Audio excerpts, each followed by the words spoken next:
Hi everybody, welcome back to the channel and Merry Christmas. Today I'm just going to do a short little review of a very good book, Victor Frankl's Man's Search for Meaning. Now, the book is precisely about that, man's search for meaning, and the necessity of finding something in your life that gives you meaning. Now, Victor Frankl, of course, was a Jew who suffered the Nazi concentration camp, and his experience in that camp was able to focus his mind on the very important truth to which he dedicated his professional life as a psychiatrist. And if you concentrate on the phrase that he borrows from Nietzsche, actually, that man can endure anything as long as he has something that gives his life meaning. Anything as long as he has a why, And this is a thing that, it's a very fundamental truth. And I think,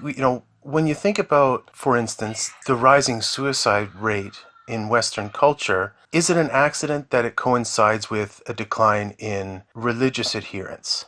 I tend to think that it's not a coincidence, that in fact it is a cause. I think it's pretty self-explanatory or self-evident. I think it's pretty apparent that if you don't have a fundamental truth that gives you the fuel, the spiritual or intellectual fuel, to get up every day and to make the best of your life, that sufferings, shortcomings, failures, tragedies are almost unbearable or become all that much less bearable.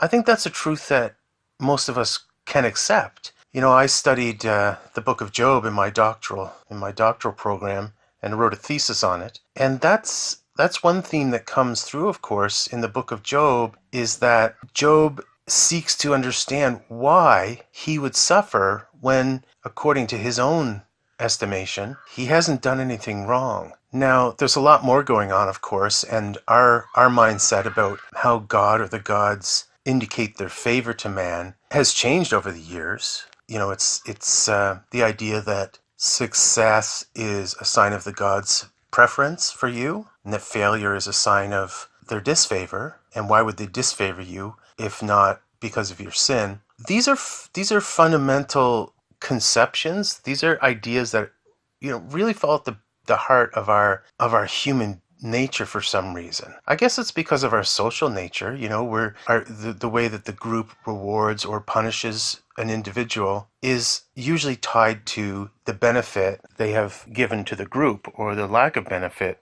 they've given to the group. So it's natural that we would interpret the events of our own lives along these lines as well. So Viktor Frankl stands in a long line of Jewish thinking on this topic, and it's a very thoughtful and approachable, accessible, short, clear, and, for lack of a better word, entertaining discussion of these issues. Now, all that having been said, I don't think that Frankl is the best writer in the world. The structure of the book is convoluted, with the prologues and the epilogues and all that. And the structure of the book itself it's not incredibly well structured and well developed, but that doesn't mean, of course, that the book isn't important and good and beneficial, rewarding. It is. It's all those things.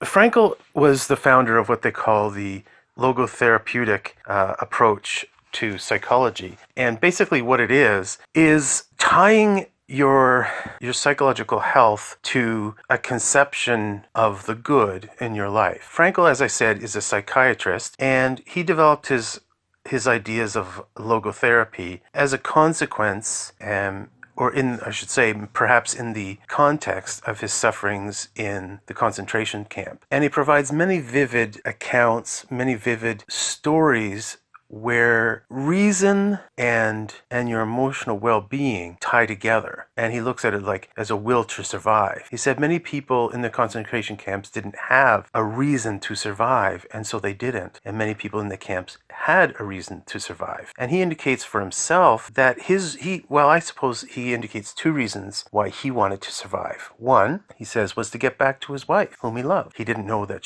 whether she was alive or not, but he had to believe that she was alive, and he had to believe that if he endured this suffering, he would be able to get back to her. And the second reason was of the benefits he could provide to his fellow prisoners, so that these were his rationales to keep going. Now, it might seem obvious that people need reasons to survive, and that reasons that we give ourselves are key to our will to survive. You know that yourself. Why do you keep going amidst the hardships of your life? You have a hope that things won't always be that way. You have reasons. You believe, for instance, that God loves you. For instance, that it's not important that you didn't get the job, or that you didn't get the bonus, you didn't get the raise, or you didn't find a wife, or your child is sickly, or what have you. You have another source of meaning that gives you that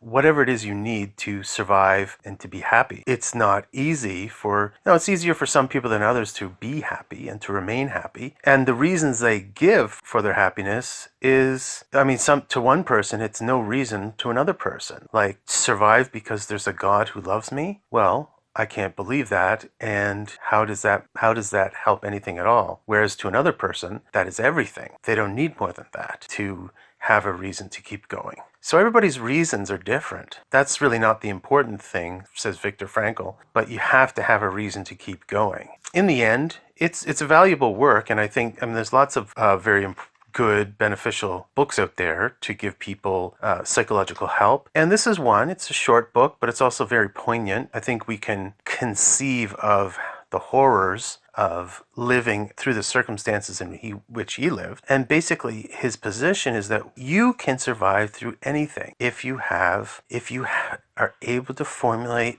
a reason why. So anyway, I hope you enjoyed that, and we'll be back soon with another book review.